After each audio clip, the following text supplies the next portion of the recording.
All right, welcome back to the Elias Macko Show. This next segment comes thanks to one of you, one of our listeners, Gloria, in fact. Gloria sends me a note, sends me an email, says, Elias, have you seen this letter? And it was a letter that was addressed to Mark Carney, and no, I had not seen it. I'm going to read you the beginning of that letter, and then we'll introduce the person behind it, okay? The letter addressed to the Prime Minister, Mark Carney, is titled, Never Again Is Now. Here's how it begins. My name is William Friedman. I was born in a displaced persons camp in Hanover, Germany in 1946. My parents survived Auschwitz. My baby sister, a toddler, did not. After liberation, my parents found each other again by some miracle, eventually came to Canada, where I grew up in Montreal, and later built my life, career, and family in Toronto. I have always been a proud Jewish Canadian until now. For the first time in my life, I am afraid for what it means to be a Jew in Canada. That's how the letter begins. I read the letter. I said, we need to talk to the person behind this. Bill Friedman is behind the letter, and he's got a law firm in Toronto, Friedman Law Firm, and he's on the line. Bill, thank you so much for coming on the show. You're welcome. No problem. So obviously, I read the top of your letter here. I think it describes about why you said you needed to write this letter. But what have you been seeing? What have you been living? You and members of the Jewish community. Why did you write this letter to Mark Carney? Well, I wrote the letter because I felt really concerned about what it means to be a Jewish person living in Canada, based on some of the statements that were being made by our Prime Minister. And what were those statements that concerned you? Well, the statements were a joint statement along with the UK and France, condemning Israel's handling of the humanitarian situation in Gaza and calling on Israel to immediately halt action in Gaza, and then threatening further concrete action if they refused. And that is just, I mean, if you've got to make a statement or want to influence someone to do something, you do it privately, but don't make a public statement like that. What do you think the ramifications are when there's statements like that? Well, it's a condemnation of Canadians who support Israel. That's what it ends up being taken as, which is really unfortunate. Bill, what do you say to someone that agrees with the Prime Minister? And I'll say there's been a growing number of people that view those statements, and they say finally when they see the Prime Minister make a statement like that. Well, that's the issue. The issue is that if you want to make a statement to try to convince a country to do something, then don't do it publicly. Do it privately to the appropriate people in that country. But by doing it publicly, what you do is you not only turn people against the actions and against the state, you also turn people against those people who are not opposed to that and live in the country. What have you been seeing in your community in Toronto? And I mentioned before the break, last night there was a protest in this city outside of a synagogue. Yeah, outside of Casa Loma. No, not a synagogue. It was Casa Loma. So tell our listeners more about what you've been seeing. This goes before that statement from the Prime Minister. This was happening far before that. Right. No, what happened was there at Casa Loma last night, there was Abraham Global Peace Initiative had a dinner party with some speeches being made, and outside of the Casa Loma, there were about 1,000 Palestinians not opposing what the statement was, but just making a statement regarding the Jewish population in Canada and Israel. And it was just horrible. You've made some changes on how you school your children, haven't you? Yes, I have. Tell us about that.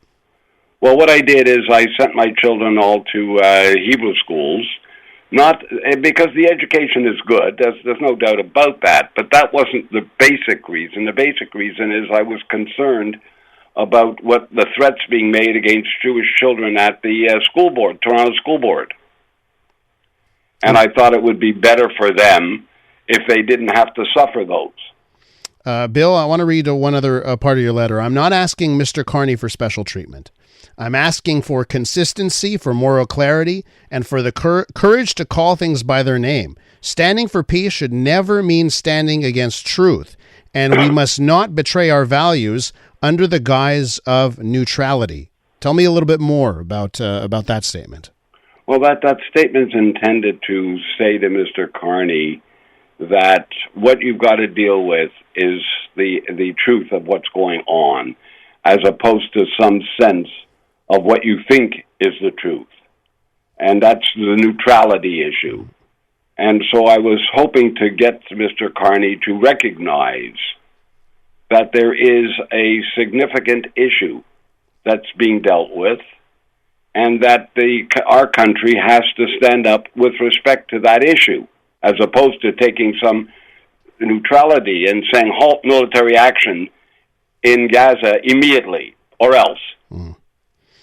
Do you feel that politicians have failed you and your community?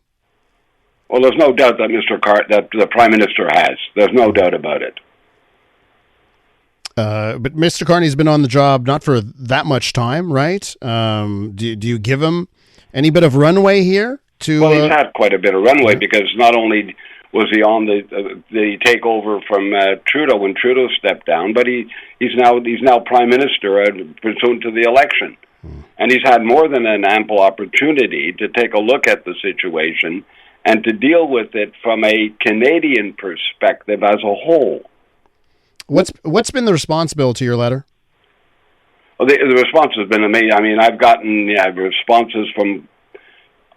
it's incredible the amount of people that have written to me, joining in the expression contained in the letter and being grateful that it was actually sent to him. And Bill, do you worry about your future in Canada? Do I worry about my personal future? Yeah, and your community's future in Canada? Yeah, I worry about the community's future in Canada, based on what's been happening and the statement made by Prime Minister Carney along with the UK and France. I think that's a significant issue that needs to be looked at and asked. Let's not have that happen again. Bill, people have all types of opinions. We live in a country that, we feel we have a notion of free speech and we should be allowed to say what we say. But what do you think is what's crossed the line in this country when it comes to people protesting? When you say protesting, what's crossed the line is it's not protesting simply about an action. It's protesting about the survival of a Jewish state. And that's what the real issue is. The issue about what's happening in Gaza is just the purpose for allowing a statement, but the real statement is destroy Israel. Have you gotten a response from anyone in government on your letter, Bill? No, not yet.